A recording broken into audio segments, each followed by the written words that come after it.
এইমাত্র পাওয়া তাজা বিশ্ব সংবাদ ও যুদ্ধের সংবাদে আপনাদেরকে স্বাগতম জানাচ্ছি।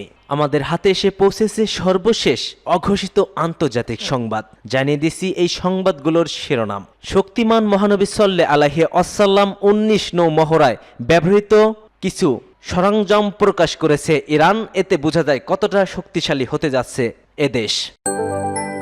জানিয়ে দিচ্ছি যুদ্ধবিরতি লঙ্ঘন করে গাজাবাসীর উপরে ইহুদিবাদী বাহিনীর নির্বিচার গুলি, নিহত 2 জন।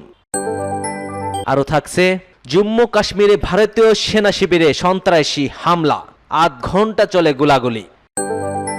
এরপরে জানিয়ে দিচ্ছি আমরা গাজা ছাড়ব না বলে আর্তনাদ প্রকাশ করেছে গাজাবাসী। এদিকে 6 জিম্মির মুক্তির বিনিময়ে উত্তর গাজায় ফিরবেন ফিলিস্তিনিরা, এ যেন কঠিন সমীকরণ। এতক্ষণ শুনছিলেন সংবাদ শিরোনামগুলো, এবার বিস্তারিত। তবে তার আগে আপনি যদি যুদ্ধবিরতিকে সমর্থন করে থাকেন অবশ্যই কমেন্ট সেকশনে আপনার সমর্থনটি নিশ্চিত করুন ইয়েস লিখে। আর ভিডিওটি ভালো লাগলে একটি লাইক করবেন, পরবর্তী আপডেট পেতে চ্যানেলটি সাবস্ক্রাইব করবেন, পাশে থাকা বেল আইকন বাটনটি ক্লিক করে দিন। সম্পূর্ণ ভিডিও দেখার অনুরোধ রইল। শক্তিমান মহানবী সাল্লাল্লাহু আলাইহি ওয়াসাল্লাম 19 নৌ মহড়ায় ব্যবহৃত কিছু ইরানি অস্ত্র ও সাজ সরঞ্জাম শীর্ষ সামরিক মহড়া পারস্য উপসাগরের নীল জলে এবং ইরানের দক্ষিণ অঞ্চলে বুশেহর ও খুর্দিস্তান প্রদেশে অনুষ্ঠিত হয়েছে। শক্তিমান মহানবী সাল্লাল্লাহু আলাইহি ওয়াসাল্লাম 19 শীর্ষক সামরিক মহড়া ইসলামী ইরানের উত্তর অঞ্চল, পারস্য উপসাগর ও ইসলামী বিপ্লবী গার্ড বাহিনীর নৌ শাখার 3টি অঞ্চলে শুরু হয়। পার্স টুডে জানিয়েছে এই মহড়ায় প্রথম দিনে অনুশীলন ছিল না, নানা অভিযান যুক্ত। এসবের মধ্যে রয়েছে আত্মঘাতী নৌযানের অভিযান, বিপ্লবী গার্ড বাহিনীর মেরিন সেনাদের অপারেশনাল যুদ্ধ, আইআরজিসির নৌবাহিনীর একটি স্মার্ট সাবমেরিন বা চৌকস ডুবোজাহাজ থেকে গোপন কিছু বৈশিষ্ট্যযুক্ত একটি অজানা অস্ত্র হিসেবে একটি টর্টেপাডো নিক্ষেপ করা। এছাড়াও রয়েছে আর্টিলারি, রকেট এবং গাইডেড ক্ষেপণাস্ত্র সহ বিভিন্ন ধরনের অস্ত্র ব্যবহার করে উপকূলীয় প্রতিরক্ষা অনুশীলন করা। বিপ্লবী গার্ড বাহিনী হেলিকপ্টার বাহিত মেরিন বা নৌসেনা, রকেট ও অত্যাধুনিক অস্ত্রে সজ্জিত আইআরজিসির নৌবাহিনীর হেলিকপ্টার বহরের উপস্থিতি।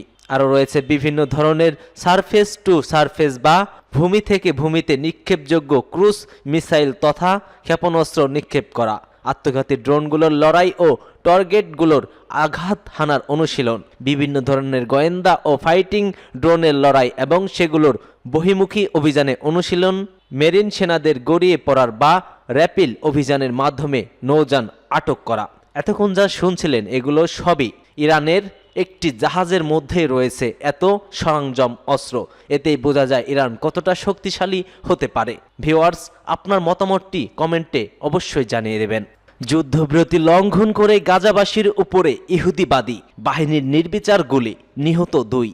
ইহুদিবাদী ইসরায়েল সেনারা যুদ্ধবিরতি চুক্তি লঙ্ঘন করে গাজা উপত্যকায় বেসামরিক ফিলিস্তিনিদের উপরে গুলিবর্ষণ করেছে এবং এতে অন্তত 2 গাজাবাসী নিহত ও একটি শিশুসহ 7 জন আহত হয়েছেন। 2023 সালের অক্টোবর মাসে গাজা যুদ্ধ শুরু হওয়ার পর ইহুদিবাদী সেনারা উত্তর ও দক্ষিণ গাজার মাঝখানে একটি করিডোর নির্মাণ করে। দখলদার সেনাদের হামলা থেকে বাঁচতে যারা উত্তর গাজায় নিজেদের ঘরবাড়ি ত্যাগ করে উপত্যকার দক্ষিণে চলে গিয়েছিলেন, তারা যাতে উত্তরে ফিরে যেতে না পারেন সেজন্য নেতজারিম নামক ওই করিডোরে স্থাপন করা হয়েছে।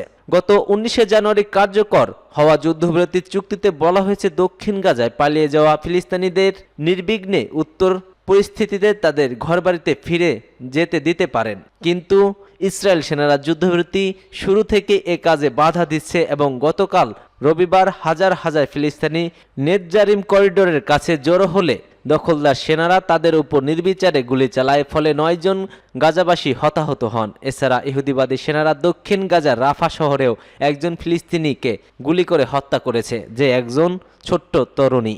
জম্মু কাশ্মীরে ভারতীয় সেনা শিবিরের সন্ত্রাসী হামলা, 8 ঘন্টা চলে গোলাগুলি। ভারতের জম্মু ও কাশ্মীরের একটি সেনা শিবিরে সন্দেহভাজন সন্ত্রাসীদের দেখা গেছে। এ সময় সেনাদের সঙ্গে তাদের গোলাগুলির ঘটনা ঘটেছে। জানা গেছে সেখানে 3 জন সন্ত্রাসী ছিলেন।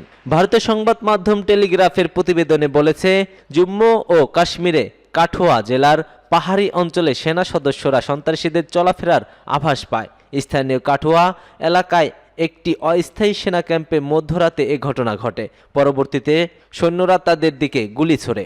কর্মকর্তারা জানিয়েছে এ সময় সন্ত্রাসীরাও পাল্টা গুলি চালায় এবং প্রায় পালাক্রমে আধ ঘন্টা দুই পক্ষের মধ্যে গোলাগুলি চলমান থাকে। তবে উভয় পক্ষে কোনো হতাহতের ঘটনা ঘটেনি বলে জানা গেছে। সন্ত্রাসীরা কেউ ধরা পড়েনি। খুব কাছের জঙ্গলে তারা পালিয়ে গেছে বলে ধারণা করা হচ্ছে। ইতিমধ্যে সেনা সৈন্যরা সন্ত্রাসীদের খুঁজে বের করার জন্য অভিযান শুরু করেছে। খুব দ্রুত তাদের পাওয়া যাবে বলে মনে করা হচ্ছে। আমরা গাজা ছাড়ব না, বলছেন গাজাবাসী। মার্কিন প্রেসিডেন্ট ডোনাল্ড ট্রাম্প গাজা উপত্যকা খালি করার প্রস্তাব দিয়েছেন। তিনি গাজার 15 লাখ বাসিন্দাকে মিশর ও জর্ডানে সরিয়ে নিতে চান। তবে ফিলিস্তিনি নেতারা এই প্রস্তাব প্রত্যাখ্যান করেছেন। খবর এএফপির। ফিলিস্তিনি নেতা মাহমুদ আব্বাস বলেছেন, আমরা আমাদের জমি ছাড়ব না। হামাসও একই অবস্থান নিয়েছে। তারা ট্রাম্পের পরিকল্পনাকে অগ্রহণযোগ্য বলেছেন। গাজাবাসীরা জানিয়েছে তারা গাজা ছাড়বে না। সেখানকার বাসিন্দারা রাশাদ আল নাজি বলছেন, যা কিছু হোক আমরা ছাড়ব না গাজা। আরব দেশগুলো এই পরিকল্পনার বিরুদ্ধে অবস্থান নিয়েছে। আরব লীগ বলছে ফিলিস্তিনি তাদের ভূমি থেকে উৎখাত করা জাতিগত নিধন। ট্রাম্পের এই প্রস্তাবের বিরুদ্ধে মিশর ও জর্ডানও প্রতিবাদ জানিয়েছে। তারা ফিলিস্তিনিদের অধিকার লঙ্ঘনের প্রতিবাদ করেছেন।